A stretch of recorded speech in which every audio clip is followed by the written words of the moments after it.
to find out what went wrong and what necessitated the action last Tuesday of the breakdown of law and order. Clearly not an acceptable. Teachers and Educational Workers Union, TEU of TUC, declares indefinite strike over 8-year delay in conditions of service review. The technical universities and staff of the Ghana Library Authority, staff of the museums and monument boards, they are all online with us nationwide. Across the country, we have directed all to stay away from work until February. Also in the bulletin, Ghanaian refugee figures in Cote d'Ivoire spark dispute between Minority and Foreign Affairs Ministry. Because the embassy everybody tomorrow, and then they call dining back or church assembly. You say, and you see a member hat near everybody castle, mumbra. The person would tell and penny for now. A seven crown to say, Coming up in CNR Business.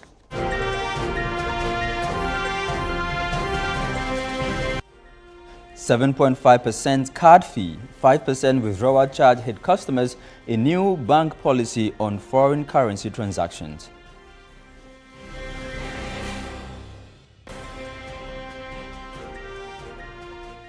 And in Channel 1 Sports, Ghana's 4x100 relay team chases final spot as World Athletics Championships.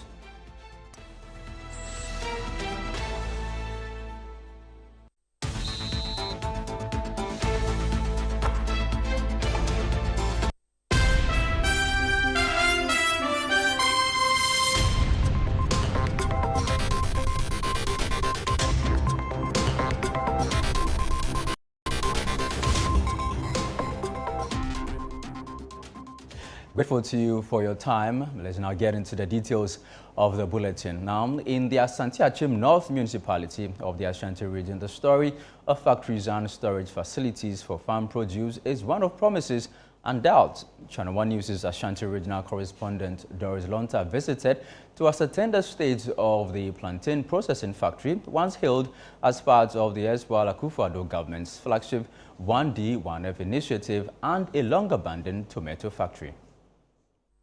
There's a factory, there's no factory. It is operational, it is a white elephant. This has been the back and forth among farmers, the MP for Asante Achim North, and some residents here in Agogo. The facility you see right here was an initiative under the One District, One Factory. It was established to add value to plantain, cassava, given the fact that people here are actually engaged in farming activities and they produce these plantains in larger quantities. So the facility was set up to process these plantain and cassava for export and to also promote the activities of farmers here in Agogo. But is this facility operational? What has it been up to? What are the produce that we get from this particular facility? Are we able to achieve the results for which it was established? We are here to find out. November no ne share Jumasi 2024 and ye share Jumasi. Na Agogo Kroma no ebedru ba bi na body no ide adwuma ne bi ni ho. Nti ye dry body ni gu ho. Nti body ba ne asan dry. Nti we ya me no ka say ya break kakra this month 30th ye be san start adwuma ye be san aye adwuma. Na ye san body ne ho no ono ne ye de alata semana aya to ni din Agogo alata semana. Nipa 72 ane no me adwuma omo me ye semana. Omo farms ye wo kubefuo ye wo bodyfuo ye body a de adwuma ane yesan to bi ka ho pacho wadaroma mo hye adwuma se body ahe na motumi ato afri farmers ne nchen papa me one de minti menka se moto a mo take records nte bia wo betumi arane ye true maybe this week and I say week bia ye to this quantity anke beboa week kura yetimi bia yetimi talk amako bia 10 week. To prove that the facility is in good shape and functional, the workers here engage in some activities.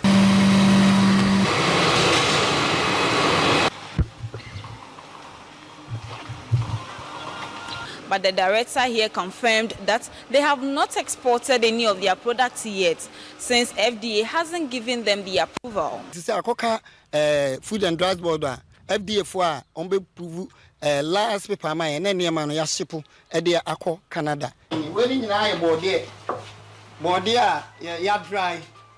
As in Yankubo, we are mobile. I say, FDA paper no, I am ready pet. Send him away in ano. Then ya the Beko Canada. 30th year, Befenipa. Our ahaya na for your started Juma as I drive you go on to say approval no, ebe ready. What are the plantain farmers saying? Is the factory truly a relief to them? And is it able to absorb all the plantain produced here? Factory ne adeanka ebetimi abebo abe process plantain amaye no ye wodan ni si wono mo and start operations. We said that last year 2024 November no na omrane test hu say omode kakra from fidie mama na ye adwuma. Ya ne when that was afiwe mu no ko ba beton large quantity ma etimi aboa akuafo no. Ba afiwe sha ase no hu bibia sa so ma start to board e ne de maye. Factory ni intimi to board e nyina because obu okuta board e be 700 acres. Factory no intimi to ono nko akora de ti se bi e be extend aban be extend na in large quantity I can because most farmers body don't to.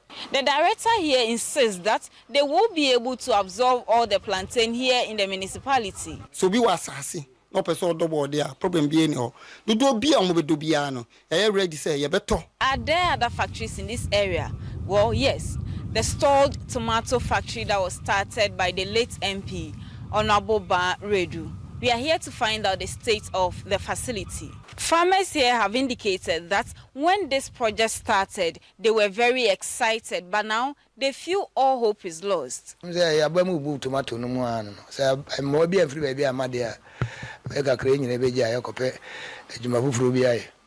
government, through the Ministry of Food and Agriculture, has ordered the purchase of tomatoes and onions from the farmers, but has the directive been carried out? Here's what the farmers have to say. But 3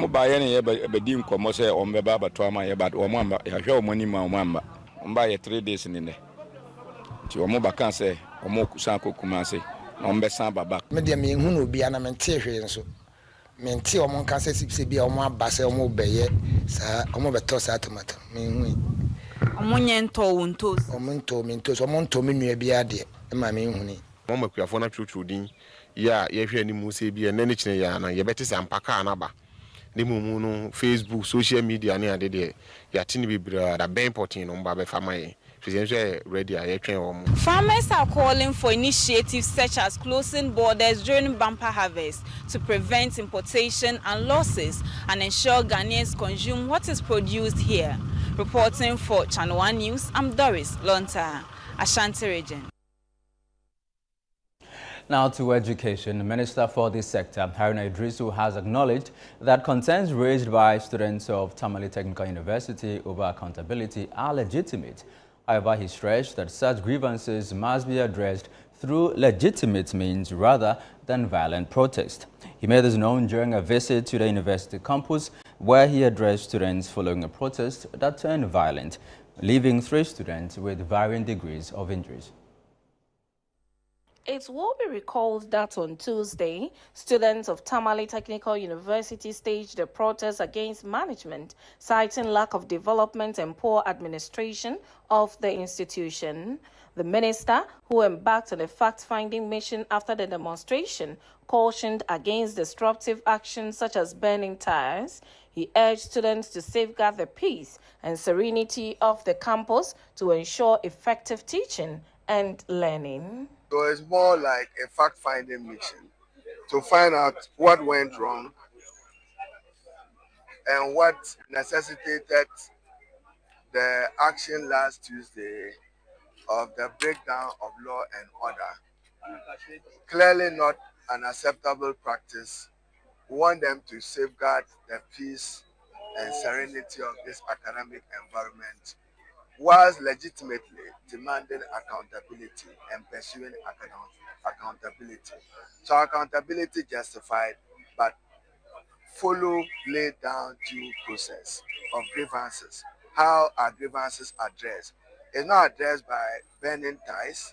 Grievances are not addressed by blaming a vice chancellor for poor state of roads. You can blame my government and blame the previous government, but you don't blame a vice chancellor for the poor state of roads.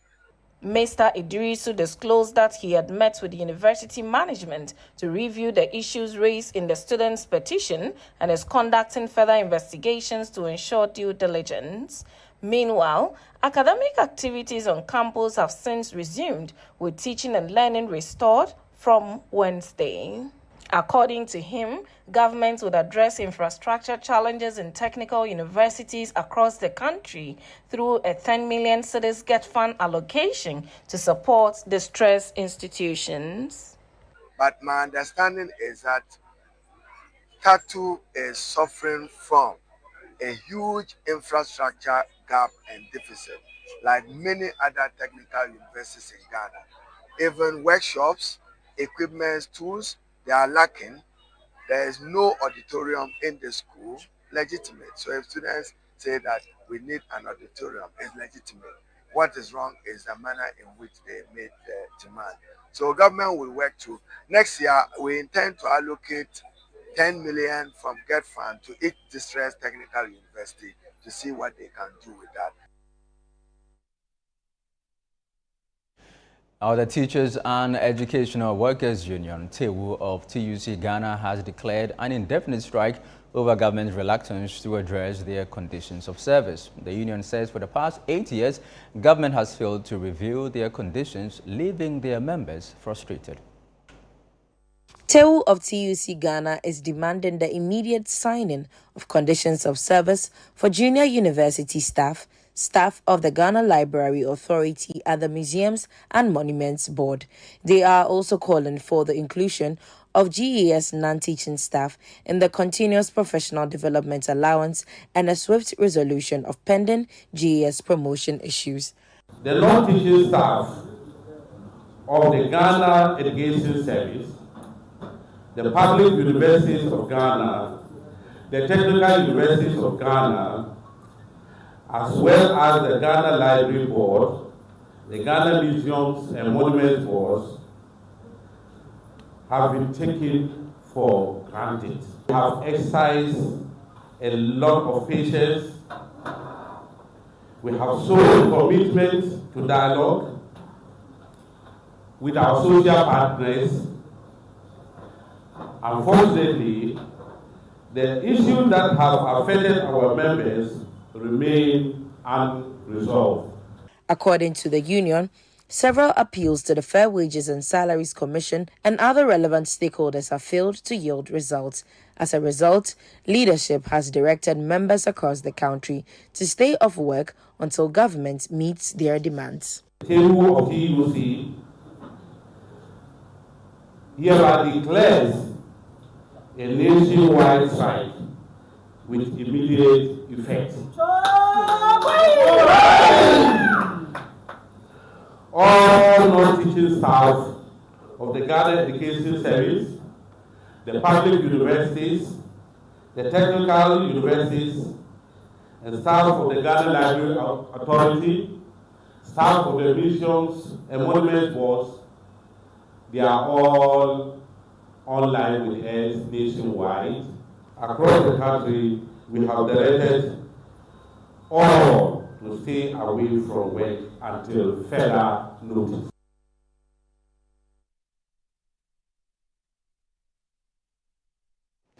Now, the minority in Parliament is disputing a Foreign Affairs Ministry report that over 8,000 Ghanaian refugees in Cote d'Ivoire have returned home.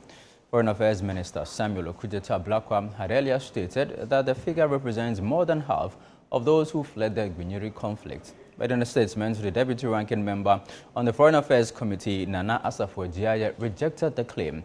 During his visit to the refugees in Cote d'Ivoire, Nana Asafo-Adjei pledged to advocate on their behalf support from President Mahama. He also donated 2 million CFA on behalf of the minority group. Because the embassy everybody tomorrow. Na ono so wa kyerɛkyerɛ yasɛm no yie and then they call dining back or church assembly. You say, and you see a baha near Baba Castle, Mumbra. Person Mutiwo and Penny for now. A seminal crown to say Yagumra and a man Penny John Romani Mahama. Sanko for me, no Muti assurance no more said. I feel the memma a seminal and wetcha. My mammosa will miss a Mumbra Baka. When now Mubeko. Yes, we are called Parliament, let's go back to Ghana. Mishamu Bosse. They are number 2. The minority in Sumamia, or number of federal markets are down. And Suma is here and Bambashe. Until the party MPP in Suma, Yabashe. Yes, we are number 2. That's your say, opening your bura, opening your mama, with the Adaro. You also will be Anna, in Yanuma, when we are gonna 40 say, a bit in your back above a kind who.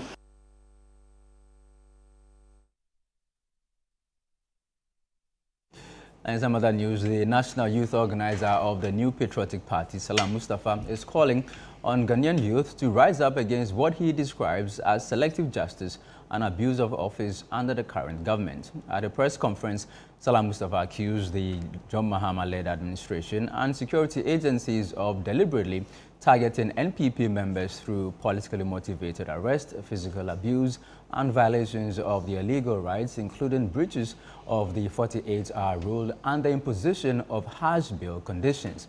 He's urging the youth to join the September 23 protest, which he says is aimed at resisting what he believes is growing tyranny under the current administration. We need to stand up. We need to speak out. Our country is being destroyed. The youth of Ghana are no more safe. They cannot speak. We will not allow a government to turn us timid, timorous people. That is not the youth of Ghana. Resist oppressors' rule. We are going to resist. We will resist oppressors' rule. That is why, in a voice of defiance, I say to you, all of you, rise up and let's demonstrate on the 23rd, Tuesday. Yes. And show our abhorrence to the selectivity, the injustice, the perversion of this government. For all of us, our collective safety, that will build a better society for Ghana.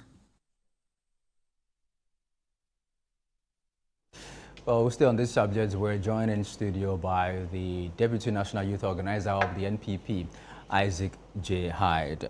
Good evening to you, Isaac. Good evening, thank you for joining us here in our studios. Thank you for having me. I mean, this protest, give us a bit more details. When is it starting? When are you ending? Where are you terminating it? Just give us some bit of details for Tuesday's protest. Well, I mean, just like many other protests that you have in the city, we are starting at Obra Sport around Circle. We shall move through the principal streets of Accra to the police headquarters to present a petition. We seek to also go to the National Security Agency to present a petition. Of course, we shall also go to the Flagstaff House to present a petition. And they've got permits. I mean, we'll send copies of this petition to the diplomatic community for them to be aware of the injustices being perpetrated against the Ghanaian people. Injustices, you say. What are these injustices? Well, I mean, you'd agree. Chapter 5 of our Constitution, specifically under Article 21, guarantees freedom of speech and expression.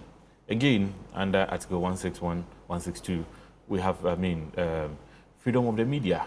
And if we recognize that individuals have a right to free speech, and again, even individuals who we have come to recognize as new media have a right without censorship for them to express their views, I don't see why today, under a government that touts itself as a democratic government, today individuals have been silenced. And we are using the coercive powers of the states to bring some of these people into capitulation. And this is something that we as a political party don't think is a step in the right direction. I'll cite many other examples. There have been several utterances. Again, we all recognize that certain, some of these utterances coming out from our media space are going to the extreme. But I think that it calls, for a collective dialogue. What should happen if we all accept that some of these utterances are just to the extreme? Should people be called to account for their voice that come out of their mouth? The position that collectively we abhor some of the extremes, it's unanimous. I mean, it's all over the place. But when it becomes the agenda of a government, to target selected people of the opposition. That is where the problem is. You know the case of Sir Obama, an instance where police, instead of an invitation, if any, where somebody goes online to go and call out our security services for what he felt that there have been too many firearms being shown across the country, and then police goes to his house, break his door, and go after him in the night. He is one of many. The Ajinkwanana issue, I mean, issues that ordinarily you respect that maybe these are mere misdemeanor issues that you probably will have one or two instances of people being invited and then maybe, I mean, being fined. We have people being given sentences and even, I mean, sometimes, I mean, the stay before your final hearing is even extended by weeks. We think that is not the way to go. When the president had the opportunity to respond to some of these issues, he told us that people's IP addresses are being tracked. When did we become a state that is so controlled? When did we become a state that has suddenly forgotten its mandate that it promised the youth of this country that it was going to give them a job? It was going to make sure that a job of 3 people were going to be done, a job of 1 person was going to be done, 3 people, different shifts. Today, the government has rather lost its mandate and is interested in chasing after ordinary people who are venting their frustration at the government. And if we as a political party do not stand against this thing, we don't think that it is in the interest of the Ghanaian people. Mind you, it is the NPP and its forebears that champion against the criminal libel law. Yeah. Today, we are only enjoying freedom of expression because our forebears stood for the independence, beyond independence, and the freedom of speech of our nation. And if somebody comes in and says that because he was a beneficiary, he knows the lies that he told against the likes of Akufo-Addo, the lies that he told against, I mean, respected members of our society. The very government that benefited from it today thinks that it is not going to accept that. We don't think that is the way to go. And we always say it with Nimola's, example, that today it is the NPP they are going after. Tomorrow, they will come after you journalists. In fact, they have already started. You saw what happened at Ablekuma North. The journalist that was slapped. The NDC only told us that they've sent some people to court. We're here to see those people. In the instance of people like Abronye, they were on remand for 2 weeks. In the case of these people who brutalized former members of parliament and independent media and ordinary citizens, they were fined 6,000 cedis. It is yours to judge. But again, we say, if you sit back and think that today they are going after NPP, so you are going to be quiet. Mind you, tomorrow they will come after the media. Nobody is going to say something for you because when it's your turn, nobody is going to say anything because when it was ours or somebody's, you didn't say anything. This is something that we are not going to accept. We'll stand for what the Constitution says. We'll stand for the freedom of our nation. And we'll support the government in championing the collective research agenda. But anything beyond that seeks to undermine the very essence of our democracy, the NPP is not going to accept that. All right, so Tuesday, the protest is happening. Yes. You've discussed the routes with the police. Have they agreed to the routes that you proposed? Yeah, I mean, so far, so good. I mean, we as a law-abiding citizen going through the processes, wrote to the police. They've invited us for a number of meetings, and we've agreed on, the route to take. Hopefully, come what may on Tuesday, we shall go out there, we shall send our message to the various stakeholders, and we hope that if the government is minded, they would, change their ways and stop going after well-meaning Ghanaians. I mean, I heard Salam cite the Shatawale example when he was arrested by Yoko. Mm-hmm. I mean, is that part of the strategy to draw the youth to join the protest? Not necessarily. Shatawale is a human being and a Ghanaian just like any other person. Mm-hmm. Again, as I mentioned earlier, initially it was NPP. Today they've gone after Shatawale. And the Shatawale example comes in. At no point in time should bail be used as a punishment to ordinary civilians when they go against the law. After all that you are saying is that, you know what, the essence of a bill, and you bring in a surety and conditions to say that these are materials that should you flout it or should you go against the conditions of the bill, we are going to hold it. Again, if somebody comes before you and you place, let's say, 80 million Ghana cedis of a bill condition on that person, where is the person going to get it? Essentially, you are telling the person that you are free to go, but under these conditions, why are they going to get it? Abronya is an example. Chairman Woon to me is an example. We are only saying that, you know what, go ahead and do your job. But don't use the coercive powers of the state to intimidate the very Ghanaian people. And we shall resist oppressors' rule. That is what we are saying. I mean, what do you say to critics who say that, well, this protest is hypocritical? I mean, before the elections, when democracy had protesters were on the streets against illegal mining, I mean, your youth wing, confronted them. What do you say to anybody who would say, well, you now believe in protests? I mean, I look at it in two forms. First of all, it's never true that we confronted those protesters because I was on ground on that very day. We had gone there to ensure that our materials, the NPP materials which were being destroyed, we're going to prevent that. Okay. It is every civilian's right to go on a protest. Nobody has issues with that. But if you go after our property, we have every right to seek answers for that. Granted, put that aside. Let's even assume that all the allegations and misconceptions about the NPP is true. Why did the Ghanaian people vote massively for the NDC? Because they believed in the reset. The research was not for the NDC and John Mahama to come and tell us that Galamsey today is better off because it benefits Ghanaians. We cannot, pick and choose how we want to lead this country. Ghana was built on the foundation of principles and values, and it's those same standards we expect the president to abide by.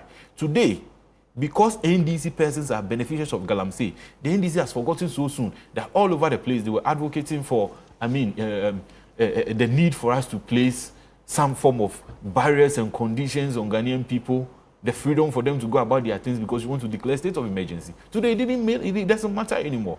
We don't think that is the way to go. If you lie your way into governance, the realities of governance will expose you. Right, today, the NDC is only facing the lies that they propagated to the Ghanaian people. All right. Final words. Convince the youth of Ghana to join your protest on Tuesday. Once again, this fight is not just the fight of the NPP, but for our collective good as a Ghanaian people. Today, the NDC is saying that they are silencing critics. They are going to ensure that people do not go against, abuse of the airwaves. We are all against that. But then again, the very IP addresses that they are going after, even the United States and the major economies that we have built our foundations of democracy on, is not doing what they are doing. And if the NDC has forgotten, we saw what happened in Kenya. We saw what happened in Nigeria. We've seen what has happened in Nepal. We don't think that is the route the NDC wants to go. We want to collectively ensure that the very essence of Chapter 5 of our Constitution, which guarantees freedoms and rights of our citizenry, are protected. And for that matter, all young people should come and join us for us to protest against the injustices being perpetrated by the Ghanaian people. Thank you very much, Isaac Thank you J. Hyde, the Deputy National Youth Organizer of the New Patriotic Party. The NPP's protest is coming over on Tuesday, September 23. Let's now focus on some disturbing news that's coming from the Central Region. The Domestic Violence and Victim Support Unit of the Ghana Police Service has arrested the father of a 3-year-old girl who was allegedly abused by her stepmother in Winneba in the Central Region. The stepmother, a Liberian national identified only as Akaima, allegedly poured boiling water on the child's private parts as punishment for bedwetting. The child has been left in critical condition. Channel 1 News' Central Regional Correspondent Akwesiado reports. Currently receiving treatment at the Trauma and Specialist Hospital in Winneba, the 3-year-old girl is battling for her life. Doctors say the extent of injury is severe, and restoring her reproductive organ will require complex medical procedures. The victim had traveled to spend the holidays with her father in Winneba when the incident occurred. Last time I'm the family, so maybe it's my training on Fanamba. It's the call Monday, the call and the Gomoa for Lana, and the Dano, you know, I said, so I said, don't see Apolano, that I am none of that same, so Munian, and Apolano, expansion to a Guno. But maybe Apolano, Apolano, so that a papa is not anything. I don't say of a pioneer, so passport, no change to the Guno, whatever I don't so. But also born to change into a baby. The case has sparked outrage, particularly from the Mother and Child Rescue Unit of Challenging Heights, a local NGO dedicated to protecting vulnerable children. The organization says it has taken up the victims' medical bills and is calling for thorough investigations into the matter. The severity of the injury caused the little girl is so much that this is not something that we can sweep under the carpet. We want the person to be prosecuted so that it will serve as a deterrent. We speaking with the same doves today, even confirmed that this issue is on the rise in the municipality. And we as an organization also monitoring what's happening elsewhere in the country. We can confirm that there's a rising concern on the issue of abuse of children. Meanwhile, Dovsu in Winneba says it has arrested the victim's father and is working to apprehend the primary suspect, the stepmother. We are still investigating the case. The primary suspect, we are still looking for her. But her boyfriend, who is the father of the baby, we apprehended him yesterday. ASP Mavis Kamasa, commander of Jobsu in Winneba, told Channel 1 News that domestic violence cases in the municipality are on the rise. She added that the police are intensifying public education to help curb the trend. Most people don't know much about some of these abuses. So what we are doing about it is to go fully into community engagements to create awareness. We are fully into creating awareness about it to at least reduce it, even if not eradicated at all. The Domestic Violence and Victims Support Unit of the Ghana Police Service says it has apprehended one person in connection with the abuse against the 3-year-old child. For the Channel 1 Newsroom, I am Akwesi Ado, Winneba, Central Region.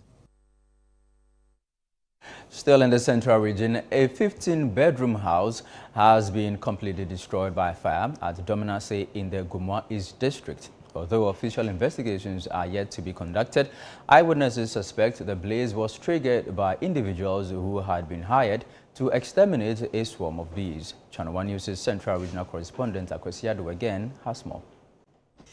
Eyewitnesses say the fire started around 11 p.m. when those engaged to smoke out the bees lit branches to create heavy smoke. The flames quickly spread to the ceiling of the building. Despite desperate attempts by residents to douse the fire, it spread rapidly, with exploding gas cylinders making it impossible to contain. It was also so proud in a wabon silly. You are a general, a word animal. Namadimi come go for a papana or Tiffy and there. And come back and wash your ban, a young be a. Okay, I keep quiet till selling and I blast to the animal. The fire consumed an amount of 100,000 Ghana cedis entrusted to Abusuapenye Kwekuboche, his personal cash of 35,000 Ghana cedis, and a non-specified sum belonging to his wife. Not a single item from the house was salvaged. Also, all documents covering properties owned by the family were also destroyed.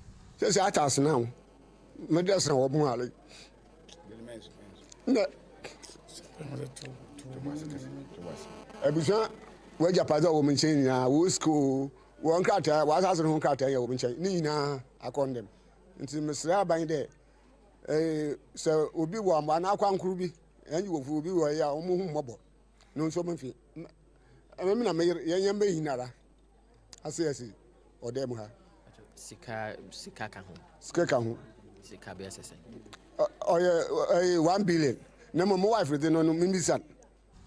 Residents revealed that calls to the Winneba and Aguna Swedro fire stations yielded no help as their fire trucks had broken down. A team from Budumburam eventually arrived, but by then the house had already been reduced to ashes. Assemblyman for the Dominasi electoral area, Patrick Abeka, has expressed disappointment in the Ghana National Fire Service over what he described as a delayed and ineffective response. You say more protect such cases happen much me abwa na yetime CV akrane ejapade say incident bi say say your friend some machines and say mo tennis say na entwe nti mefa this akwanja so ma sere aban say Winneba district Swedro district omo machines no ejuma start na o make say nti kwan bi aban fa so a wetuma abwa ma sa no na ejuma ya kine bi bibisi all belongings of this family, including an amount exceeding 100,000 Ghana cedis, as well as documents that covered the estates owned by the family, have been destroyed by the fire. The family is therefore appealing for support. For the Channel 1 Newsroom, I am Akwesi Ado, Gomoa Dominase, Central Region. You are still watching the Channel 1 Newsroom here on Channel 1 TV. Still to come. 7.5% card fee, 5% withdrawal charge hit customers in new bank policy on foreign currency transactions. We have details shortly. Please don't go away.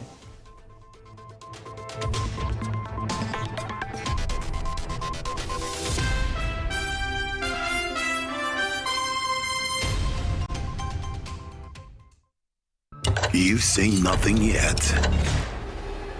This Big Brother Naija Season 10. It's 10 times the drama, 10 times the rivalry, and 10 times the game. This is certified. No zero, no minus. Big Brother Naija Season 10. Showing 24/7 on DSTV and on GoTV. Gold sponsor, Guinness.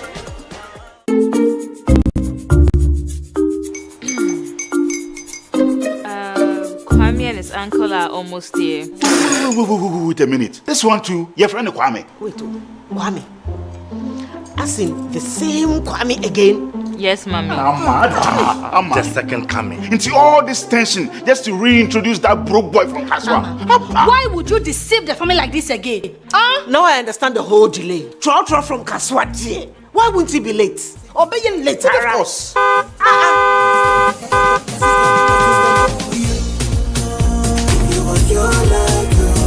Star 712 hash, star 712 hash. You go be the luckiest. Go be from Georgia, be luckiest. From not the block, she be luckiest. Yeah, you go be lucky, luckiest. No matter why you're luckiest. Everybody go be that luckiest. That's Kwame! Send your God down for boom. If you put it toy, so would the coming of the son of man be. Hey! Is that his car? Dial star 712 hash. Choose your ticket. Enter your lucky number. Follow the prompts and let destiny handle the rest. This promotion is regulated by the NLA on the Caritas platform. Hey Ghana, so you people know Miss Brother once more. If you knew, it's your boy. Kill them all, kill them all. But this time, I'm not only killing mosquitoes, I am killing the greats. See? This wouldn't have been possible if I didn't have the perfect mosquito-free atmosphere. Thank you, Out Insecticide. And yeah, Out Mosquito Coil. For a mosquito-free atmosphere, trust Out to... You are not serious. Out Insecticide. So ya boa, faha. This BB Naija Season 10. No filters, no scripts, no holding back. Cause it's 10 times the drama, 10 times the rivalry, 10 times the game. This is certified. No zero, no minus. Big Brother Naija Season 10 on Showmax.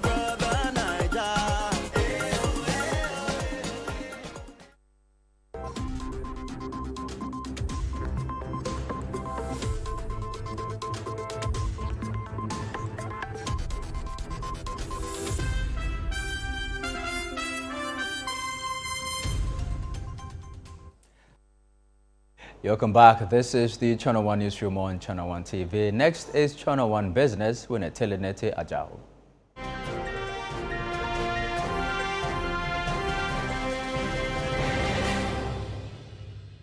Channel 1 Business is brought to you by MTN and EcoBank.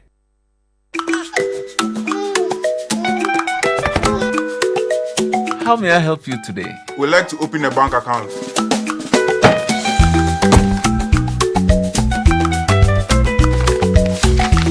Sign here, sign here, sign here, and here. And now you draw direction to your house. I need your thumbprint. And I'll need your birth certificate too. No, I need the original. A lot has changed since you bank like this. So have we. We've made it easier than ever to open an account online and bank on the go through our mobile app, online banking, and more. EcoBank, a better way to bank your way. Sign here, and here. EcoBank, the Pan-African Bank. Natalia, you're welcome to the program. Thank you, Charles. What do you have for us? Some banks have started charging 7.5% if you have an account in cedis and you are withdrawing in maybe dollars or euros or any foreign currency. That's to check the cedi. It's part of BOG directives to ensure that we use the cedi and also foreign black market foreign exchange transactions are minimized. All right. Now let's get straight to it, and some banks have started applying a 7.5% fee on cross-currency card transactions involving currency conversion in line with the BOG directives. The move comes along a 5% charge on foreign exchange withdrawals from accounts funded through transfers or check deposits. Withdrawals from cash deposits remain exempt. There's more in this report by Daniel Sakiti. According to notices sent to customers, the new charges on cross-currency card transactions involving currency conversion take immediate effect. The development comes at a time when the Bank of Ghana is intensifying regulatory measures in the remittance sector to stabilize the forex market. Head of Finance at Merban Capital, Nelson Kujokwa-Beji, in an interview with Channel One Business, said the measures are expected to discourage black market activity and support greater transparency in the formal financial system. When any bank goes to withdraw dollar from their account, from the BOG, they will be charged 5%. Now, the 7.5% that some of the banks are charging is what they are also transferring to their customers who wants to withdraw cash, especially the foreign deposit into their account. Let's assume it's 150,000 that he wants to withdraw. The bank will charge you 7.5. 7.5% of $150,000 will be $11,250. So the effective dollars that you'll be taking home is $138,750. But if you are to change the $150,000 at the bank rate of 12.65, you will be getting 1.897 500 million Ghana cedis.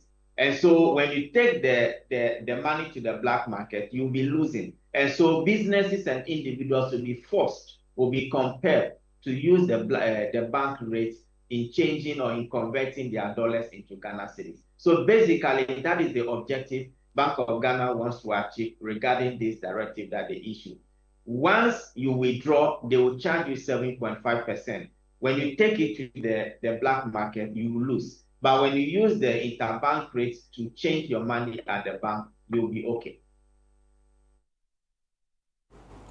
Now, Ghana recorded 112,000 passenger travels in August 2025, underscoring the continued rebound of the country's travel and tourism sector. The figure marks one of the stronger showings in recent months, reflecting sustained demand for both businesses and leisure travel. Daniel Odromensa has more. Data from the high-frequency economic indicators show that arrivals have remained above the 100,000 mark for much of the year, demonstrating resilience despite global economic uncertainties. The steady inflows point to Ghana's growing appeal as a hub for conferences, tourism, and investment opportunities in West Africa. The August performance is particularly significant given the competitive regional landscape where countries are stepping up efforts to attract international visitors. Industry players suggest that improved flight connectivity, ongoing promotional campaigns, and government support for the tourism value chain are paying off. Looking ahead, stakeholders expect arrivals to rise further in the final quarter of the year, traditionally a peak season for international travel. However, they caution that sustained growth will depend on maintaining infrastructure improvements, easing visa processes, and ensuring security to attract high-value tourists. The positive trend in passenger inflows is also expected to ripple through related sectors such as hospitality, retail, and transport services, key contributors to job creation and economic diversification. Let's now bring an update on how the currency is performing on the interbank market.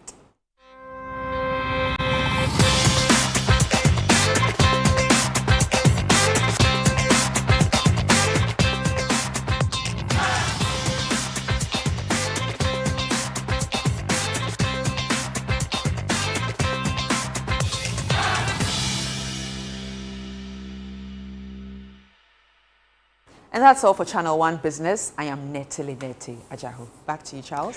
Thank you very much, Netili. Let's now head to the presidency, where President of the Republic, John Dramani Mahama, is calling on UK businesses to take advantage of Ghana's political stability and growing economy by expanding operations in the country. The president emphasized Ghana's strategic role as a manufacturing and processing hub for the African Continental Free Trade Area which offers duty-free, tariff-free access across the continent. Now, speaking at the Jubilee House after receiving letters of credence from 10 new envoys, President Mahama noted that several UK firms are already operating successfully in Ghana and urged others to follow suit.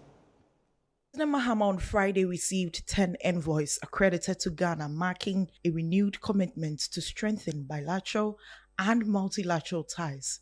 The diplomats representing Africa, Europe, and Asia pledged to deepen cooperation in trade, investment, security, and cultural exchange. The president called for increased investment in Africa, particularly in Ghana, stressing the continent's potential as an economic growth frontier. We're pivoting from just being a recipient of trade ODA to a situation of trade and investment. And we're encouraging that more UK companies, there are already so many of them, we're encouraging that more UK companies come and set up in Ghana, using Ghana as a hub and as a gateway to take advantage of the African Continental Free Trade Area. You come at a time, of a changing world. You come at a time when we have, turbulence in our sub-region, but you also come at a time where our economy is settling and doing quite well. At the same time, he urged ECOWAS to enhance regional cooperation, warning that a growing threat of terrorism could spread further through Africa if member states fail to act collectively. Our sub-region is facing the threat of violent extremism.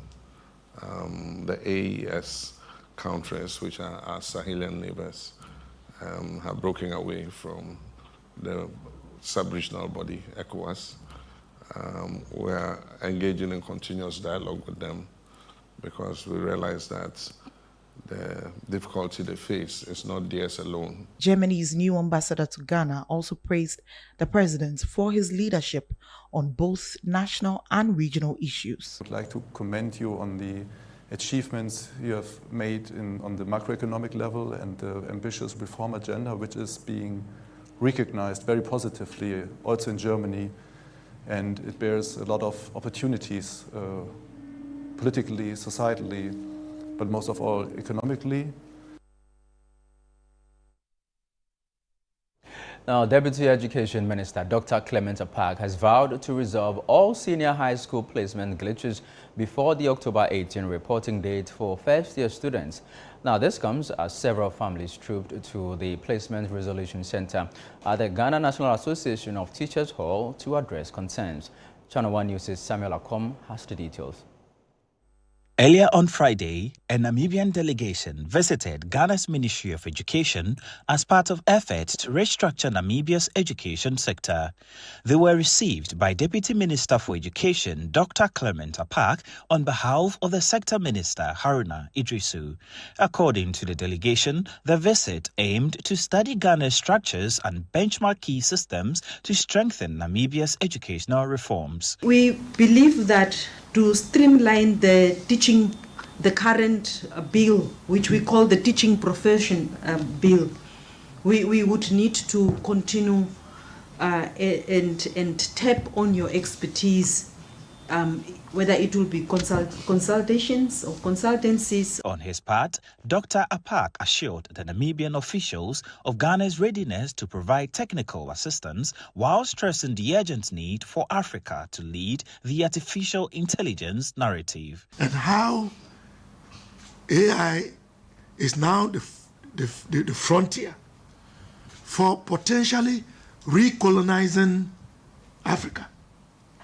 So we must make a conscious effort to put forth our narrative, to put our best foot forward, so that we can also be present in the digital space. Shortly after that engagement, Dr. Apak visited the NAT Hall in Accra to assess the ongoing resolution of senior high school placement challenges. Interacting with parents, he gave the assurance that all outstanding issues will be resolved before October 18, the reporting date for first-year students. Be patient and be reassured that we anticipated a number of challenges. And that is why we made the decision to put out a reporting date that would give you sufficient time and give us sufficient time to address all the issues. So be rest assured that by the time our wards are expected to report, which is around this time next month, 18th of October, many of these issues, if not all, will be resolved. Some parents expressed satisfaction, noting that their wards placement issues had finally been resolved. Okay, but so far so good.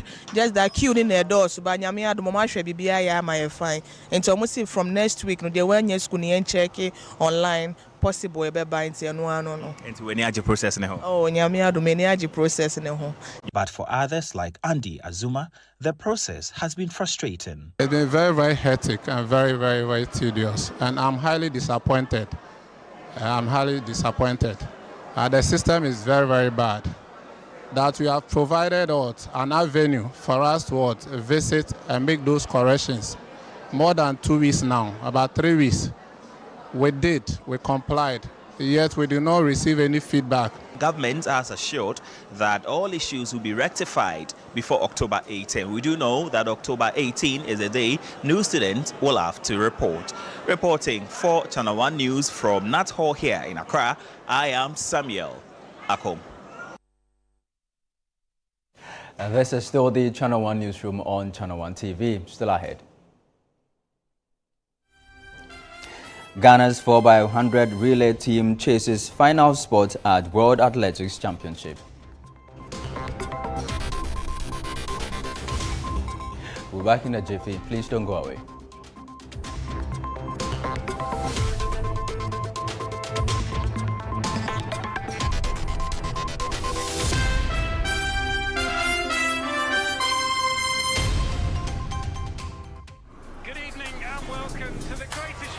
This is a people's game.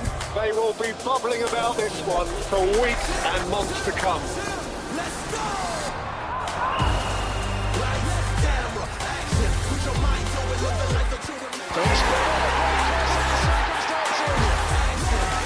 It's on SuperSport all season long. Pay your subscription today. Dial *759#. Available on DSTV and GoTV.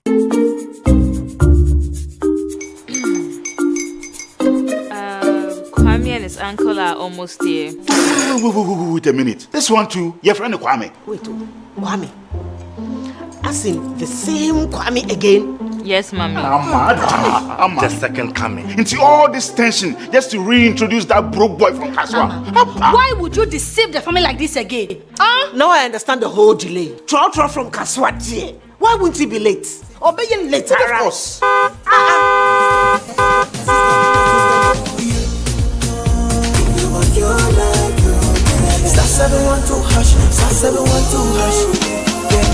You go feel the luckiest. Coffee from Georgia be luckiest. From not the cause she be luckiest. Yeah, you go feel be luckiest. No matter why you're luckiest. Everybody go feel be the luckiest. That's Kwame! Send your God the apple boom. If you put it with a so would the coming of the son of man be. Hey! Is that his car? Everywhere. Dial *712#. Choose your ticket. Enter your lucky number. Follow the prompt and let destiny handle the rest. This promotion is regulated by the NLA on the Caritas platform. DSTV means choosing. Amazing acting. Best friending while streaming. Front row at the gaming and super fanning while on the going. Winning. Binging and blockbustering. While others are white ricing, you're jolloffing. This looks so good. With something for everyone, anything is possible when you're DSTVing. Start today with all sorts of packages to match your...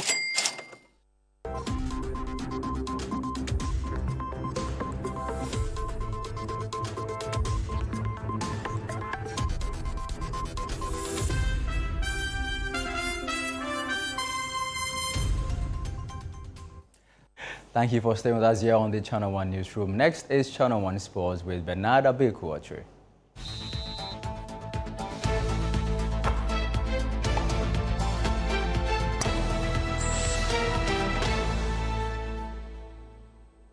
Abeku. Hi, Charles. You're welcome. Thank you. So the World Athletics Championships, they're still ongoing. How are we doing? For Rose, I'll say we're not doing bad because Rose is in the final, for the high jump. And that's on Sunday, right? That's on Sunday. Okay. But, I mean, for tomorrow, we have our team. It is with the baton change we've been speaking about for a minute. But my hope is that we don't repeat the same errors tomorrow for the 4x100. I have high hopes for that team. Let's see what happens because we would have to give them the time to see if they will be able to do it this time. All right. Let's get into it, shall we? Now, Ghana's men's 4x100 meters relay team is set to compete in the semi-finals of